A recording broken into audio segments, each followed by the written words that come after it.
everyone, DCeric here, and I know I haven't done a video for you guys in a while, and I decided I would do it on this game right here. This, of course, is Vampire Chronicle, and it was only released in Japan, and supposedly there's about 5,000 copies that were released, and well, yeah, I got my hands on this from a good buddy up in Japan.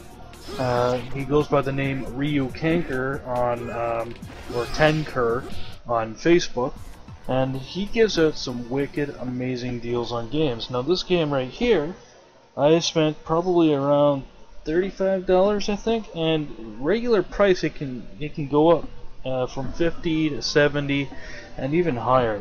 You know, as I said, this is a pretty rare game. If you don't know what Vampire Chronicle is, if this game was to be released here in North America, it would go by the name Dark Stalkers. The Dark Stalkers series has been released on systems like Sega Saturn and arcade platforms here in North America. However, this game here was only released in Japan. Okay, so let's go check out the menu system here. And yeah, so you see you got the arcade version, and of course that would be the normal version, or where you would just play the game normally. There's training mode, which is essentially a really boring mode. A lot of people actually complained about this. You go in and you just fight with somebody. Like in other Capcom games or other fighting games, you would have the fighting moves displayed on the scene and so on, and you would be able to check your check to see what buttons, what to do your special moves. However, in this training mode, yeah, there's absolutely none of that. You just fight. Then there's of course network mode, and Capcom has been so gracious to those in Japan at the time of release of this game, and Marvel vs. Capcom 2, and another unreleased game, which was Capcom vs. NK2.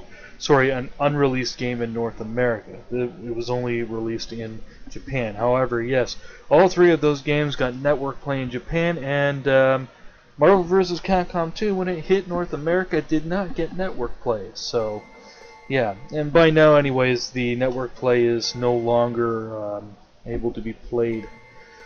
And then of course you have your normal options screen here, and you'll be able to change your difficulty and all that. You do a sound test as well, and you can adjust your screen and change your buttons if you need to.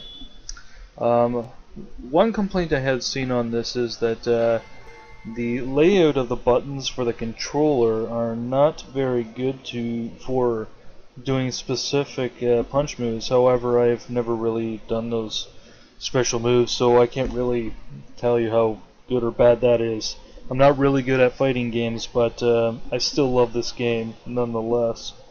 There is your memory card where you can load and save, and there is a little bit of Japanese in this game. However, it's pretty simple to save or load your game. So I'm just going to go to load right now, and you essentially see that there. You go to the left, and there you go, you loaded your game. And to save the game, it'd be the same thing, just go to the left after that loads, left again, and the game should save. So you just press B and go out. And there's only 3 blocks that get used to be saving this game. Alright, so enough of the blabber about the options menu and that. Why don't we go in and play the game? So just press A on arcade, and there's 3 different modes you can play here. Essentially, again, I hadn't mentioned this, that this game is basically a trilogy of the Darkstalkers games that were available for the Sega Saturn and so on. This would be Vampire, this would be Hunter, and Savior. Now, Vampire will fight the same way as Street Fighter does, where you would just block or punch, and you can build up your special bar. And then, of course, you have the Hunter mode, where you would have to block in order to, you'd have to hold block in order to receive any special power, any special in your power bar. And Savior is essentially the same as Hunter. You have block to get the power in your special bar. Except there's one other thing. You have 2 health bars now. So instead of the 1, you have 2. And yeah, block to get to build your power bar. We'll just do Vampire. Essentially, that's one of my favorite modes. And of course, there's about 20 plus characters in this game. There's also 3 bonus characters, which are kind of not really, they don't feel too bonus to me. I would actually call them bogus. So you got Bishamon. Now I'm not really too sure what the North American name of this character is, but if you hold start and then press kick or punch, you unlock the original Bishamon from the earlier games. And this would give you the regular colors of the character as well.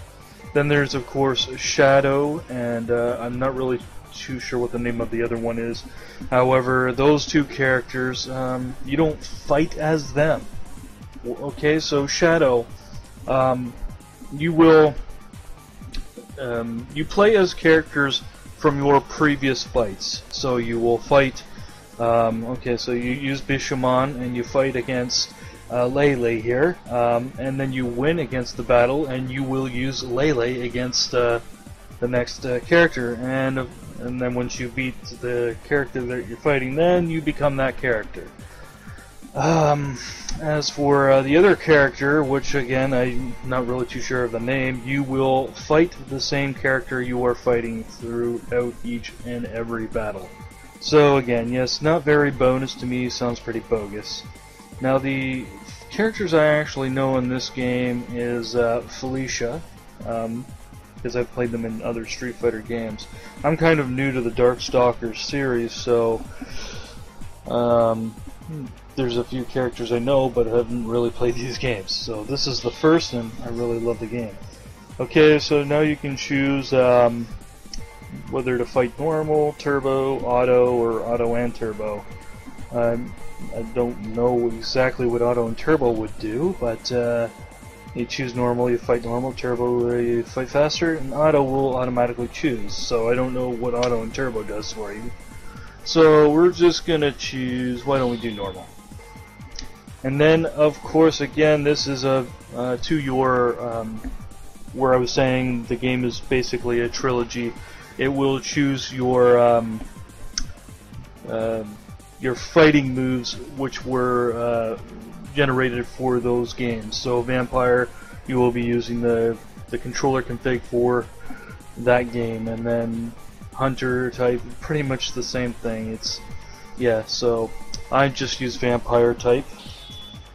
Basically, it makes you feel like you are playing so many different games in one game. It's unbelievable. And yeah, you get different backgrounds and all that in this game, and they're essentially pretty scary. But yeah, they look pretty cool. I'm not the best at these sort of games, but I do love this game. It's pretty amazing. And it's better to be using scan lines with this game. I do have the amazing Hanzo VGA adapter, which has a built-in scan line inducer, so you'll get better picture with that. The reason why is because of the what is it called again? I forget, but it's makes the characters look better.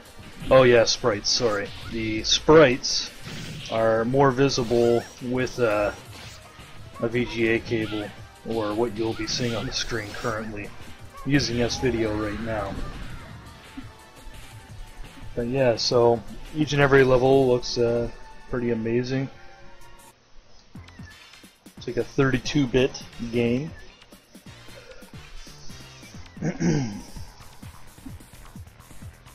So yeah, you'll be fighting against 7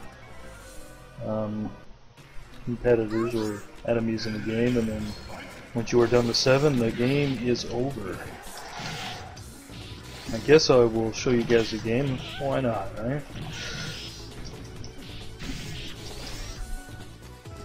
Yeah, it's a shame that the game was not released in North America, but hey, if you're lucky to get it from Japan, then hey, that's awesome. Of course, you'd need a boot disc in order to be playing this game, and I think that what was Codebreaker or something like that, the better disc to use to play this game. Well, to play any game, because the problem with other boot discs is they do not have are not compatible with the VGA adapter as much as the Codebreaker disc is.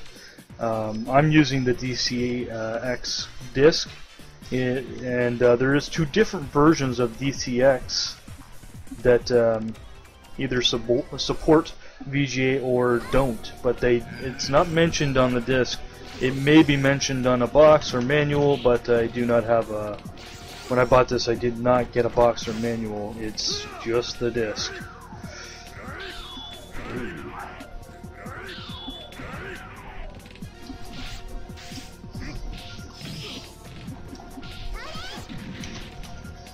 Of course, there is 2-player in this game as well, which I can't show you at the moment because, well, I don't have anybody else to play with, really.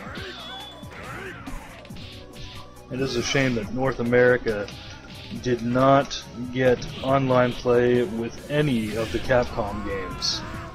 I don't necessarily know the reason why they did that, but maybe it was to rush development of the games that they were releasing in North America.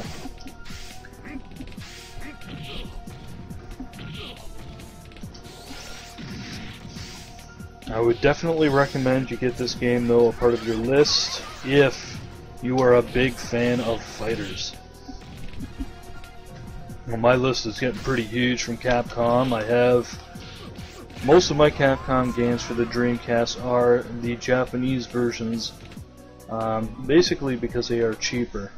The only one problem I came across was with Power Stone 2, and that's because you kind of need to understand the Japanese language to purchase items, and those purchase items are unlocks. This game here, you don't need to know too much Japanese. However, the one issue with this game, where it really does need, where you do need to understand the language, is when you beat the game, because there is Japanese language that goes up the screen, and this kind of tells the story of the character, and yeah, I don't understand any of it, so I don't know what the heck's going on when I beat this game.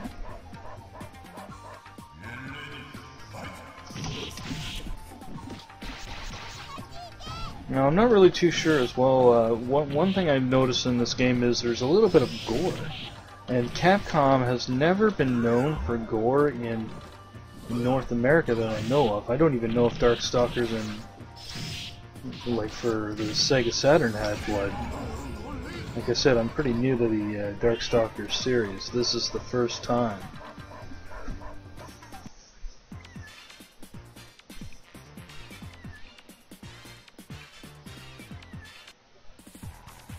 So I am going to play through this game, why not? I mean, there's only 7 characters to fight. And I'm not too sure about the other games, but you are able to play as the boss character in this game as well, so that's great.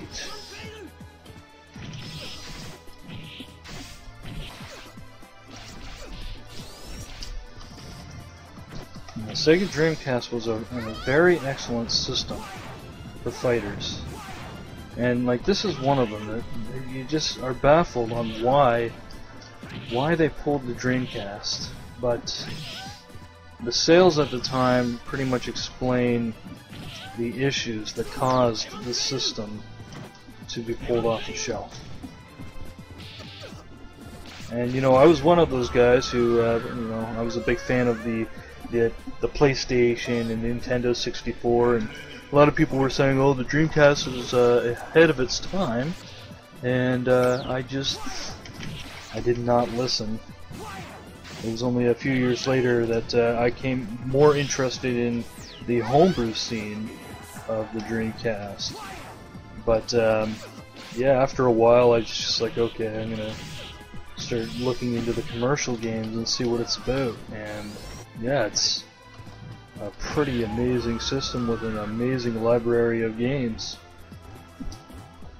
And one of the games, yeah, Power Stone series, it was ported to the PSP.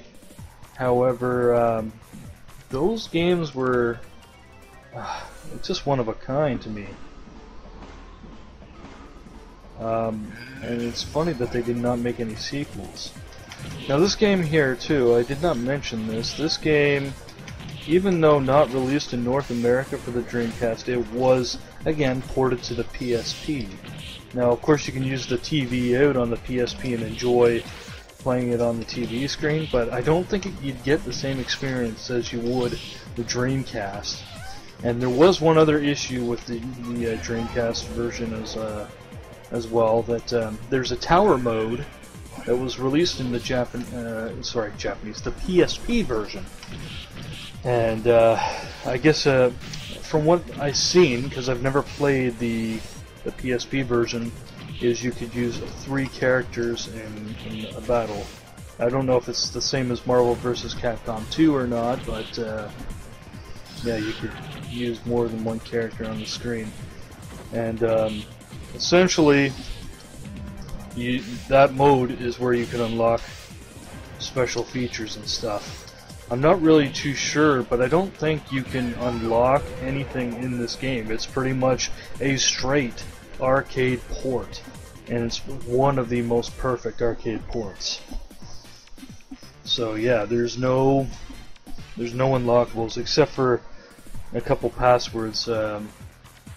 You know, use controller unlocks and that, but other than that, you can't beat the game and unlock anything. So here's the last battle here, and then I might just call it a night.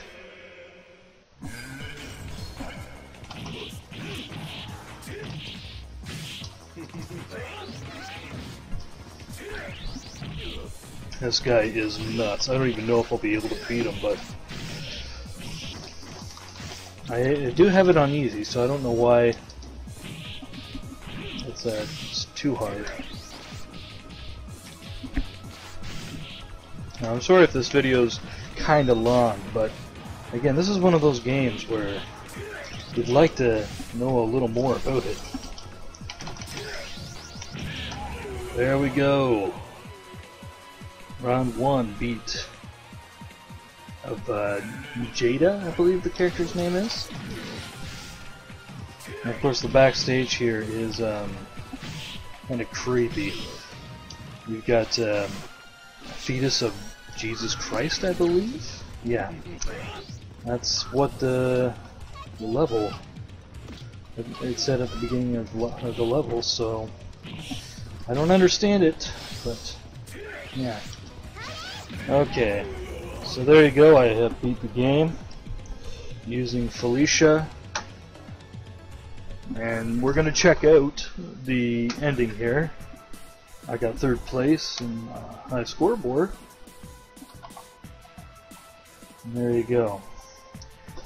So there's the story, and it's all written in Japanese, so you don't know what's being said here, unless of course you're Japanese. But it's pretty creepy, and I don't know what this part here has to do with the story at all. Now there's one other thing too, I'm not really too sure if every character has its own ending or not, or this is just the ending through playing any character in the game. I know that when you fight as the secret characters, which includes Shadow and that other character, there is no ending. You basically get the credits as what you see here, and of course you can just scroll through them just like this, and there you go. That's the end. It doesn't take too long. It's almost done. And then your name will be put right on the high scoreboard. And because I use Felicia, it's at the top. That's not the official scoreboard. That'll come in right after they tell me a game over. So yes, this also uses virtual audio cue sound. A lot of people don't understand that, but it's like a virtual surround sound in a sense. Okay, so third place I came in. There I am, EFC. And that's about it, my friends. So that is Vampire Chronicle for the Sega Dreamcast. Yeah, I'm kind of a noob to the Darkstalker series, and I would say I'm a big noob to fighter games, but I enjoy them whether they're on easy or difficult. And what you're looking at here, by the way, is the opening to the game, the FMV video, and you can see that Darkstalker's name was in there as well. So yeah, that's kind of funny. Anyways, yeah, if you would like to get your hands on this game, hey, go on Facebook, try to find Ryu Kenkers, and he'll give you a copy of this game. As far as I know, there's a lot of people, my friends, who have this game, so at this point it's not very hard to find, even though there was only 5,000 copies released. Okay, so that's about it. I'm not going to keep talking anymore. I hope you enjoyed the video, and hey, give me some likes, whatever. You know, let me know how you enjoyed the video. Thank you, and goodbye.